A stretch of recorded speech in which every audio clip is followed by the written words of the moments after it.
點解叫震動呢個 series 咧？就係如果我哋傾到我哋嘅高我咧，我唔可以避免去講咧，我哋嘅存在或者宇宙萬物嘅存在咧，都要回歸翻每一樣嘢咧，都喺度震動緊，有佢嘅 frequency，有佢嘅 vibration。最緊要就係嗰個頻率。點解我哋要講到震動咧？當我哋係傾緊點樣去令到我哋內心可以接觸到高我，當我哋喺攞到嗰啲牌嘅時候咧，可以同我哋內心接觸啦。就因為如果我哋嘅頻率同高我頻率離開得好遠咧，而同我哋嘅假我嘅頻率咧反而接近多啲啦，咁我哋咪冇辦法同高我接觸咯。因為萬物都係頻率咧，人類都係唔係例外，我哋都係一個頻率嚟嘅。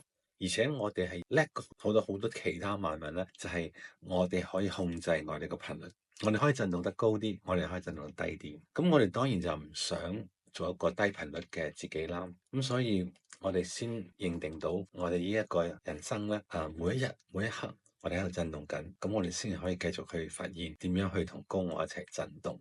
好，下一輯再傾。